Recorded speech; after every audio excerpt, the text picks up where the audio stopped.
Hello बच्चों, क्या हाल चाल? सब बढ़िया से है। आज हम लोग बहुत ही महत्वपूर्ण टॉपिक पढ़ने जा रहे हैं जिसका नाम है ऑफ-बाउ नियम। ऑफ-बाउ प्रिंसिपल। ये बहुत ही शानदार नियम है।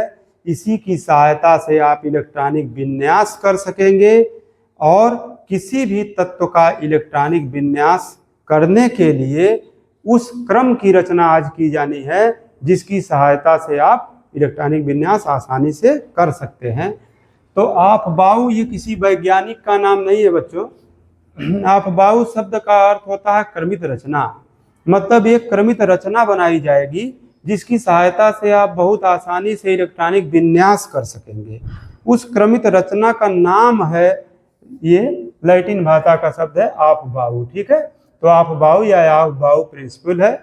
यदि कायदे से इसको परिभाषा यदि हम दें तो परिभाषा आपके सामने मैंने लिख दिया है कि हाइड्रोजन परमाणु के नाभिकीय आवेश को क्रम से एक एक यूनिट बढ़ाकर और निम्नतम ऊर्जा के रिक्त ऑर्बिटलों में क्रम से एक एक इलेक्ट्रॉन डालकर, ठीक है, हाइड्रोजन परमाणु से किसी भी बहु इलेक्ट्रॉनिक परमाणु का इलेक्ट्रॉनिक विन्यास बनाया जा सकता है।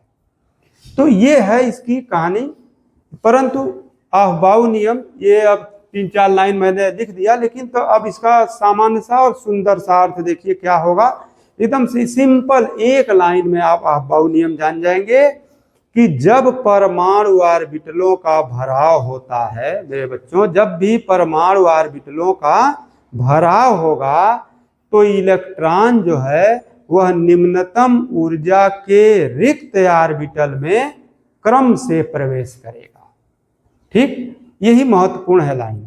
और जो भी इलेक्ट्रॉनों का भराव होगा वो हुंड के नियमानुसार होगा और पाउली के अपवर्जन नियम के अनुसार होगा। तो क्या लाइन इंपॉर्टेंट आ गई? इंपॉर्टेंट लाइन बच्चों आ गई कि जब परमाणु ऑर्बिटल में इलेक्ट्रॉनों का भराव होगा, जब परमाणु ऑर्बिटल में किसका भराव होता है? इलेक्ट्रॉनों का भराव होता है, यानी भरा जाता है, भराव होता है, तो इलेक्ट्रॉन क्या करता है? तो इलेक्ट्रॉन न्यूनतम ऊर्जा के रिक्त ऑर्बिटल में क्रम से प्रवेश करता है। ये है बच्चों। और ये प्रवेश जब करेगा तो हुंड के नियमानुसार और पाउली के अपवर्जन नियम को ध्यान में रखा जाएगा, उसके अनुसार होगा।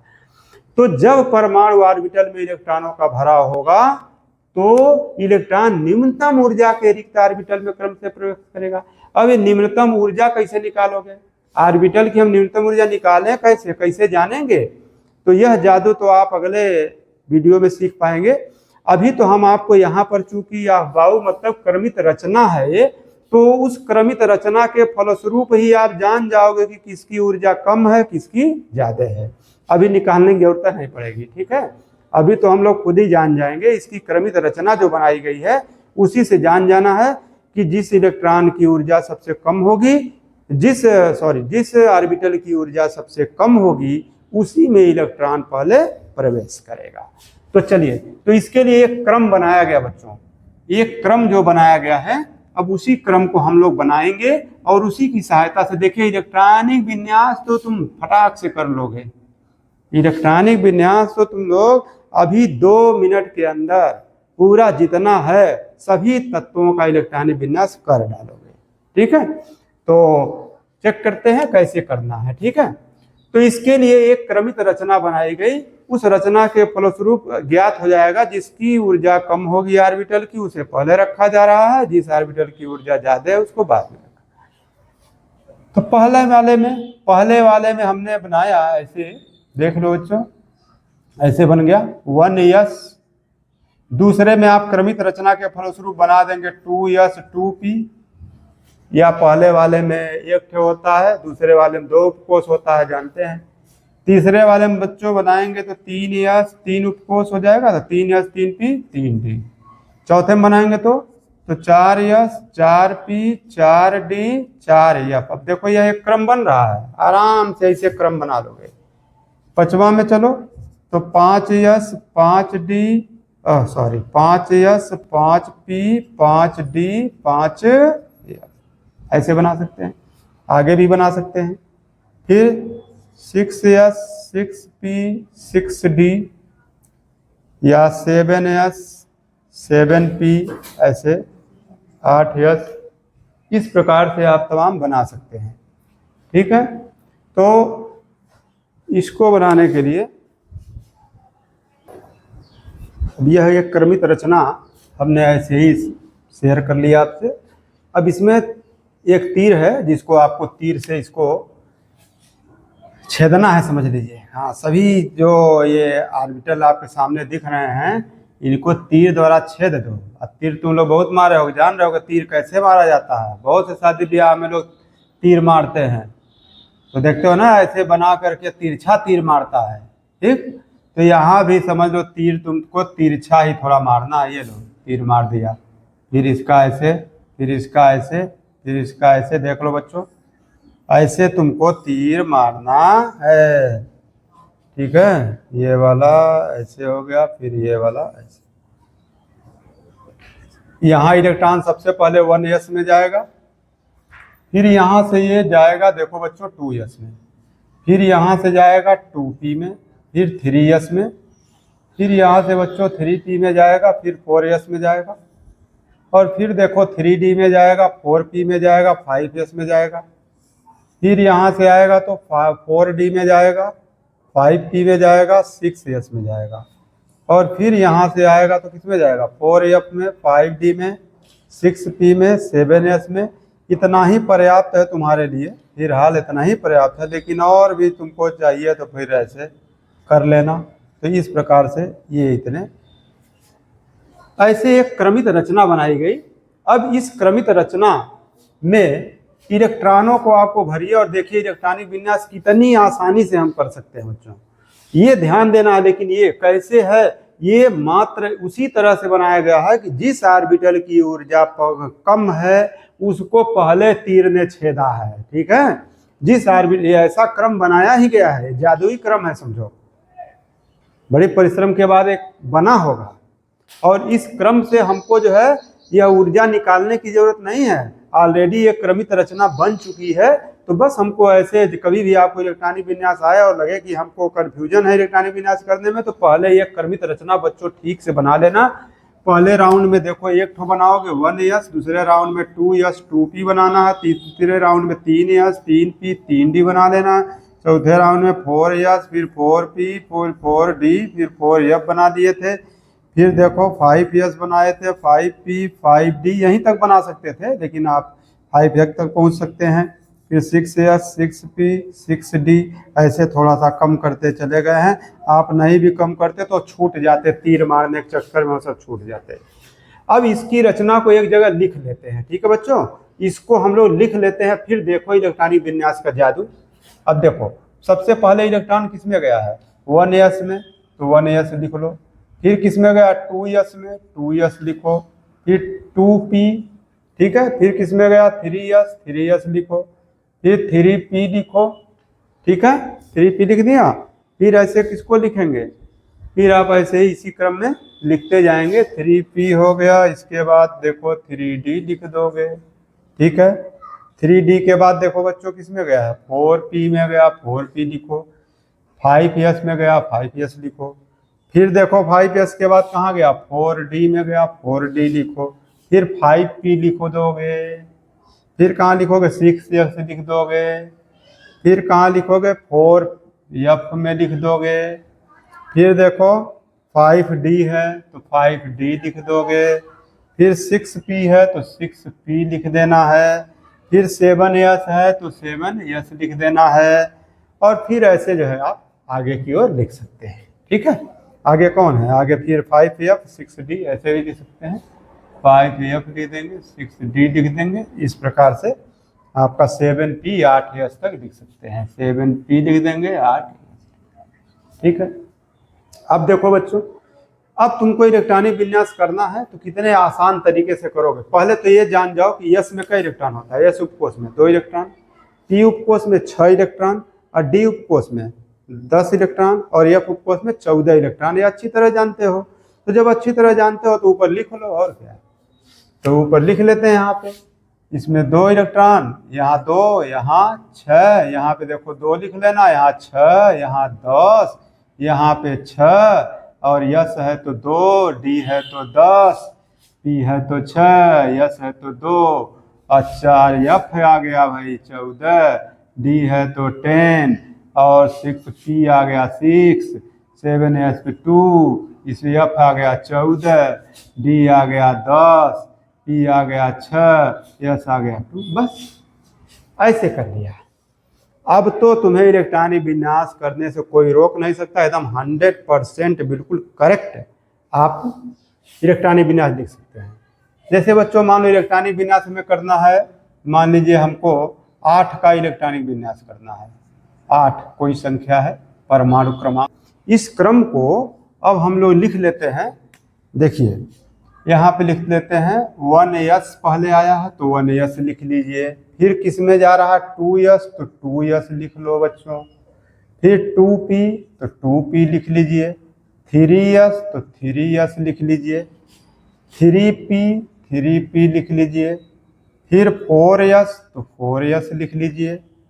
फिर 3d में जा रहा तो 3d लिख लीजिए। बस यही देख लो तीर कहाँ कहाँ जा रही है, यही देखना है। 4p में लिख लो। फिर 5s लिख लो।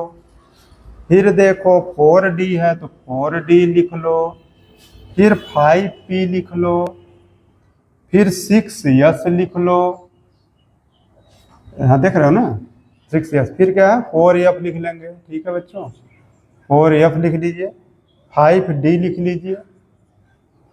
फिर 6p लिख लीजिए। फिर 7s लिख लीजिए। अब फिर 5f लिख लीजिए। फिर 6d लिख लीजिए। फिर 7p, फिर 8, ऐसे लिख लेंगे। ठीक है। तो इस प्रकार से ऐसे जब क्रम, यही एक क्रम है, यही क्रमित रचना है। अब जान रहे हो कि जो पहले लिखा गया बच्चों उसकी ऊर्जा कम है, उस ऑर्बिटल की ऊर्जा कम है, और जो बाद में लिखा गया उसकी ऊर्जा ज्यादा है। तो इलेक्ट्रॉन पहले किस में प्रवेश करेगा, निम्नतम ऊर्जा के रिक्त ऑर्बिटल में प्रवेश करेगा। तो चलो प्रवेश करा के देखते हैं। तो इसमें कई इलेक्ट्रॉन आ सकता है, अधिकतम 2। सबको पता है कि एस ऑर्बिटल में 2 इलेक्ट्रॉन होते हैं। ठीक है। और पी वाले में उपकोष में, पी उपकोष में कितने इलेक्ट्रॉन होते हैं 6, और डी उपकोष में 10 इलेक्ट्रॉन और एफ उपकोष में 14। तो बस कुछ करना नहीं है बच्चों, इसमें वही बना देना है। ठीक है। तो आप देखो यस वाले में 2 बना दो। जहाँ जहाँ यस है वहाँ वहाँ 2 लिख दोगे, और जहाँ जहाँ पी है वहाँ वहाँ 6 लिख दोगे। देखो यहाँ यस आ गया 2, डी आ गया तो 10, डी आ गया तो 10 लिख दोगे, एफ आ गया 14 लिख दोगे। तो यहाँ पे देखो पी आ गया 6, यस आ गया 2, डी आ गया 10, पी आ गया 6, यस आ गया 2, एफ आ गया 14 लिख दो, और डी आ गया तो 10 लिख दो, और पी आ गया तो 6 लिख दो, यस आ गया तो 2। ठीक है।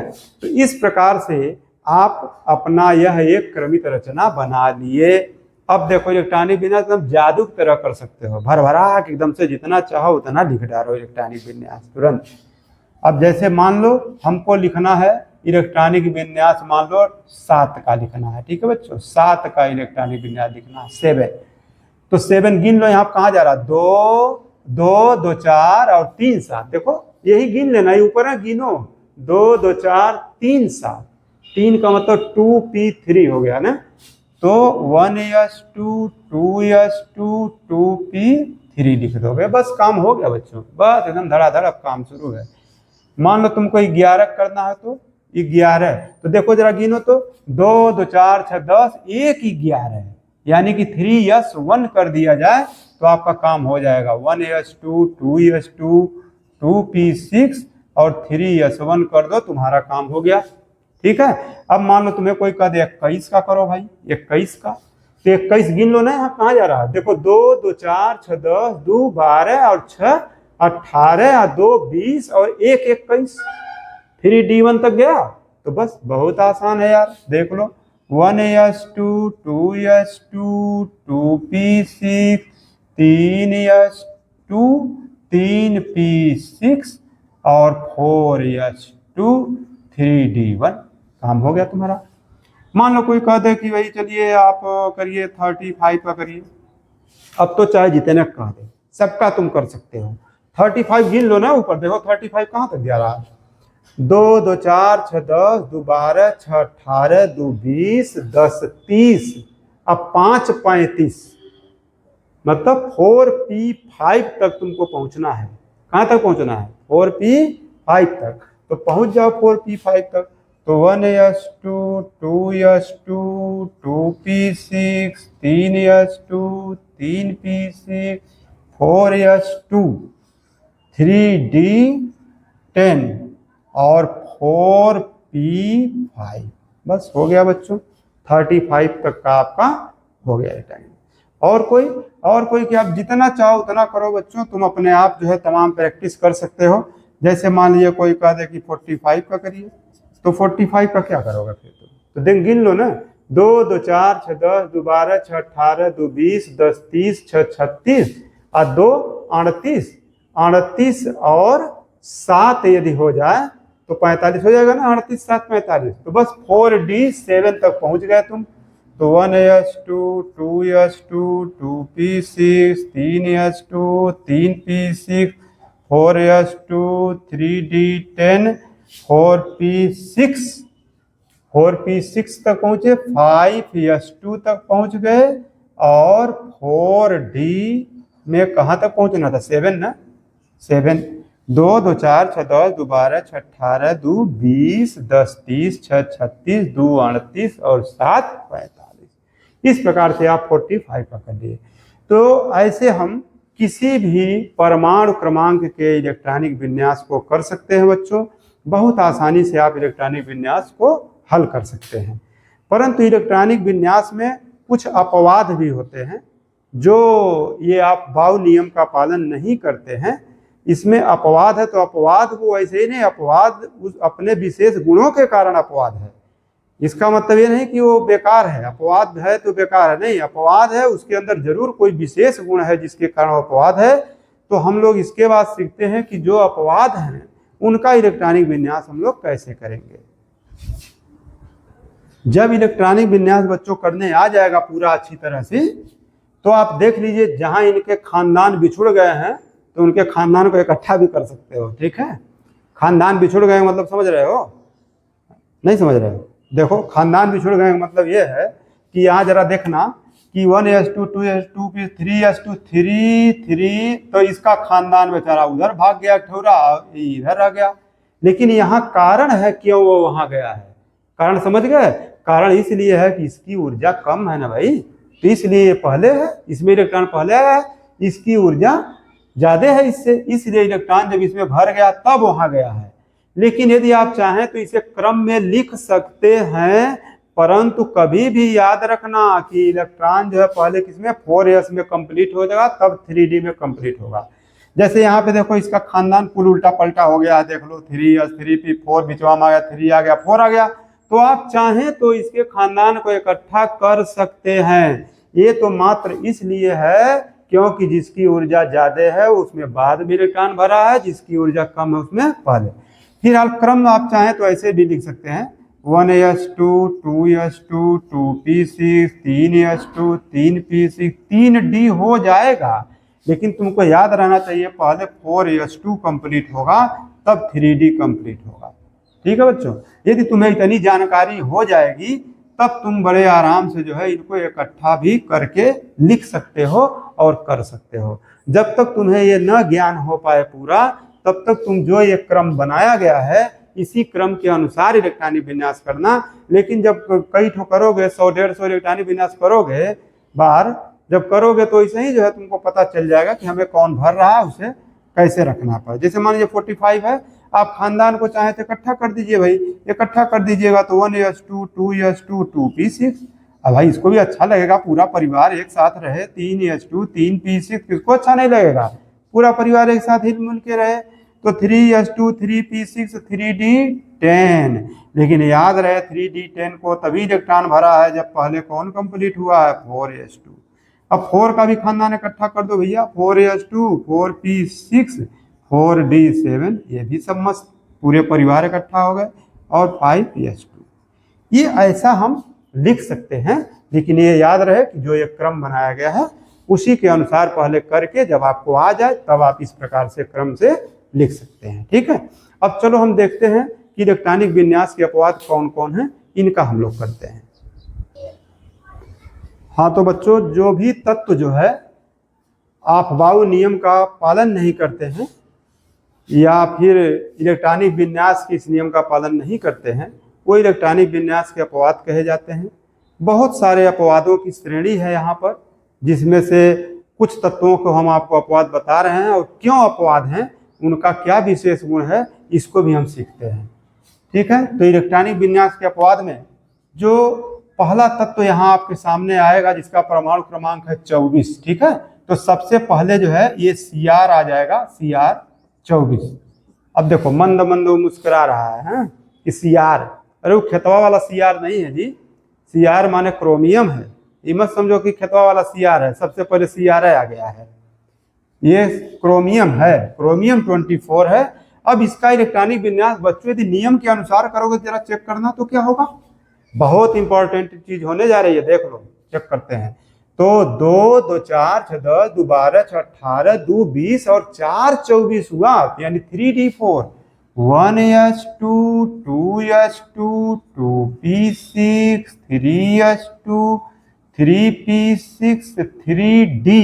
लेकिन भरेगा नहीं पहले, यदि इनके खानदान को हम क्रम से रख रहे हैं, लेकिन भरेगा नहीं, पहले कौन भरेगा भैया, 4s2 भर जाएगा। ठीक है, 4s2 हो गया। अब कितना बचा, 4, तो 3d4 इसमें रहता ही है। यही नहीं इलेक्ट्रॉनिक विन्यास करते हो, या इस क्रम में करके फिर खानदान को इकट्ठा कर दिए तो ऐसा आ गया। अब ये क्रम हुआ कायदे से यदि इस नियम के अनुसार किया जाए तो, परंतु देखो यहाँ पर क्या होगा, देखो देखो बहुत ही बेहतरीन चीज यहाँ दिखाई देने जा रही है बच्चों, देखो बहुत बेहतरीन चीज। आपको मैंने बताया था कि आधे भरे हुए ऑर्बिटल भी लगभग अस्थाई होते हैं, आधे भरे हुए ऑर्बिटल भी लगभग अस्थाई होते हैं। पूरा ऑर्बिटल भर गया है, सब में 2-2 इलेक्ट्रॉन हो गया, तब तो अस्थाई होगा करेगा। लेकिन यदि प्रत्येक ऑर्बिटल में एक एक इलेक्ट्रॉन हो जाए जिनके चक्रण की दिशा समदिश होती है, आप हुंड के नियम में चेक कर चुके हैं, तो वो भी लगभग अस्थाई की श्रेणी में आता है। तो जब वो लगभग अस्थाई की श्रेणी में आता, तो कौन तत्व है जो अस्थाई नहीं होना चाहेगा? तो अस्थाई होने के लिए अब देखो यहाँ पर क्या होगा, अस्थाई होने के लिए जो क्रोमियम के परमाणु में इलेक्ट्रॉन हैं, ये कुछ कार्य यहाँ करने वाले हैं। कैसे करने वाले हैं बच्चों, देखिए 3D है ना, तो जरा 3D का यहाँ पे बनाते हैं। देखो हुंड के नियम अनुसार चेक करते हैं। डी वाले में 5 थे बच्चों, 1 2 3 4 5 हो गया।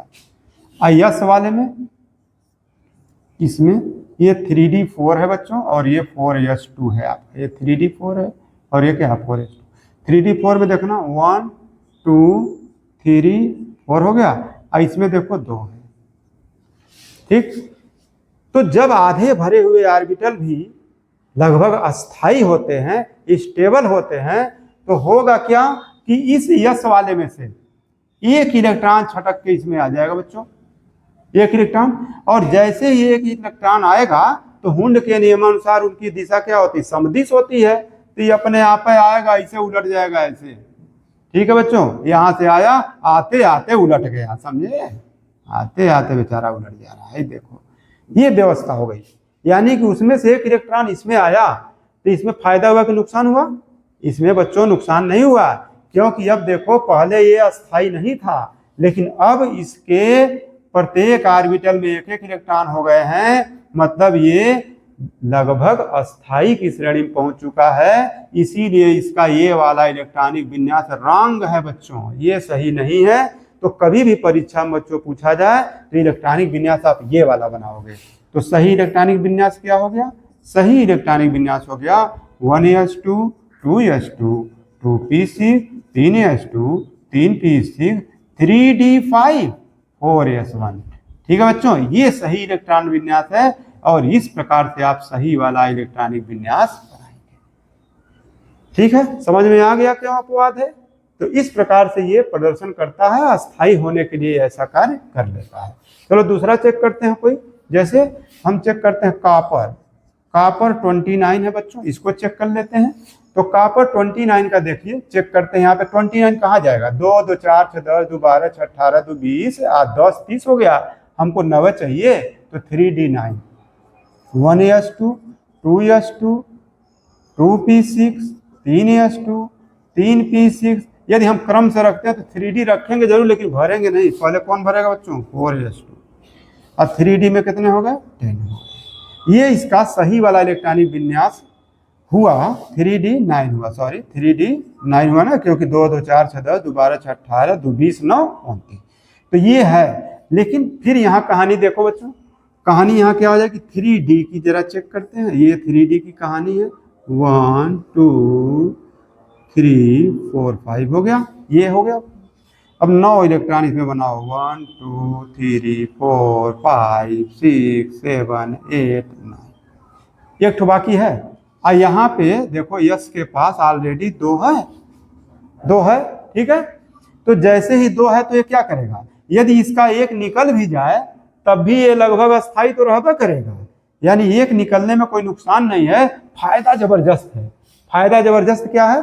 फायदा देखो, ये अस्थायी हो जाएगा क्योंकि इसमें सब में इलेक्ट्रॉन क्या हो जाएंगे? युग्मित हो जाएंगे। तो इसलिए एक इलेक्ट्रॉन फटाक से इसमें आ जाएगा और फिर ये इलेक्ट्रॉन युग्मित हो जाएगा यहाँ पर आकर के, और इसमें एक बचेंगे, तो ये अस्थायी हो जाएगा। तो कॉपर का बच्चों 29 का क्या इलेक्ट्रॉनिक विन्यास बना? 1s2 2s2 2p6 3s2 3p6 और 3D हो गया 10। अब 4s1 हो गया। ये वाला बच्चों सही इलेक्ट्रॉनिक विन्यास रहा और ये वाला रॉन्ग है और ये राइट है। तो इस प्रकार से जो अपवाद होते हैं उनका भी हम लोग इलेक्ट्रॉनिक विन्यास कर लेते हैं। तो इस प्रकार से आज आप लोगों ने इलेक्ट्रॉनिक विन्यास करना सीखा।